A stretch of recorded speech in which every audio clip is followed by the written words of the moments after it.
tomto videu sa budeme venovať tomu, ako predchádzať krvným zrazeninám a znižovať riziko trombózy.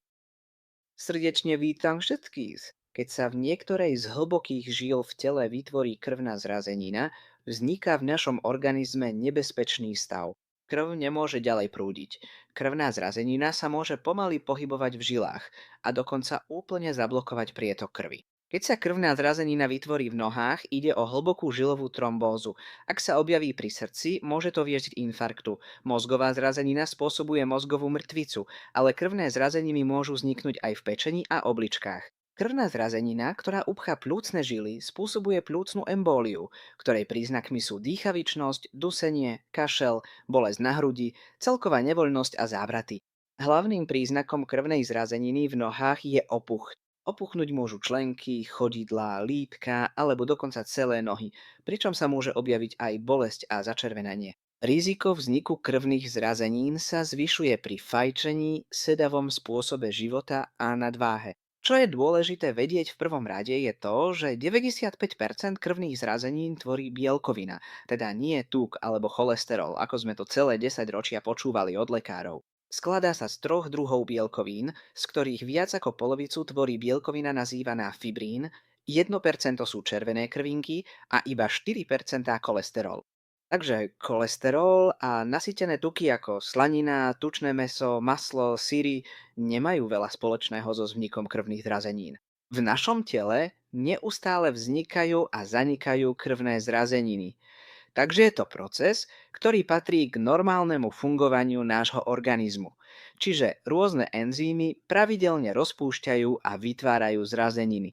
Enzym, ktorý blokuje, teda zastavuje rozpúšťanie krvných zrazenín, sa nazýva PAI1, dlhším názvom plazminogén aktivátor 1.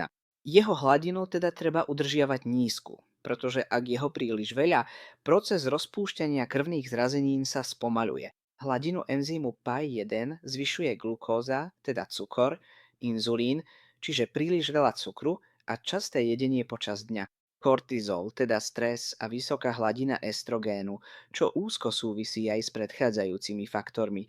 Ale napríklad u žien počas hormonálnej substitúčnej terapie sa tiež podáva estrogén, rovnako ako antikoncepčné tabletky obsahujú estrogén. Preto sa v týchto prípadoch zvyšuje riziko vzniku mŕtvice, trombózy a ďalších problémov spojených s tvorbou krvných zrazenín. Prvým krokom, ak sa chceme vyhnúť vzniku krvných zrazenín, a teda aj trombóze, je obmedziť v strave konzumáciu obilných jedál, chleba, cestovín, potravín s vysokým obsahom cukru, koláčov, zmrzliny a ďalších potravín s vysokým obsahom rafinovaných sacharidov a škrobu. Druhou pomocou, ktorú máme v rukách a ktorou môžeme znížiť pravdepodobnosť vzniku krvných zrazenín, je doplnenie 4 enzymov, ktoré majú rozpúšťací účinok na krvné zrazeniny. Tieto sú dostupné vo forme kapsul: natokináza, umbrokináza, serapeptáza a bromelain.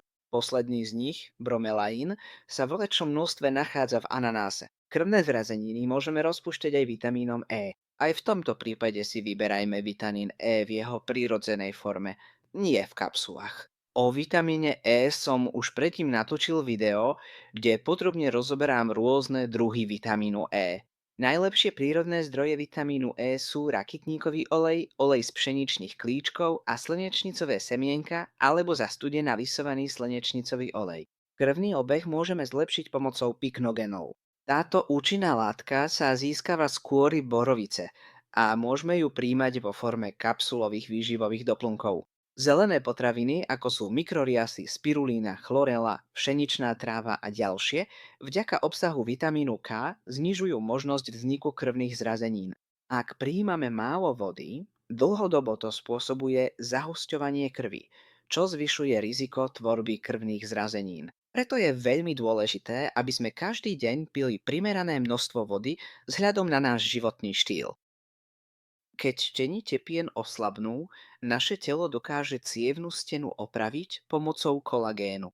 A vitamín C je nevyhnutný pre tvorbu kolagénu. Ak nie je k dispozícii dostatok vitamínu C, naše telo nedokáže opravovať poškodenia cievnych stien, nevie vytvárať kolagén a preto je nútené dopraviť na to miesto cholesterol, vápnik a bielkoviny, aby tak zabránilo prasknutiu artérie.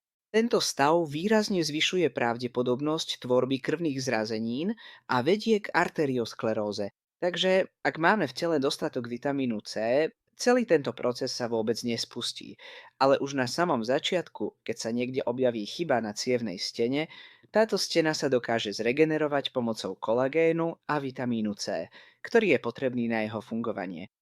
Ďakujem, že ste si pozreli toto video. Ak chceš, aby sa aj iní dozvedeli viac o krvných zrazeninách, daj videu like a zdieľaj ho s ostatnými. Ak chceš dostávať upozornenia na ďalšie podobné videá, nezabudni sa prihlásiť na odber kanála, ak si to ešte neurobil.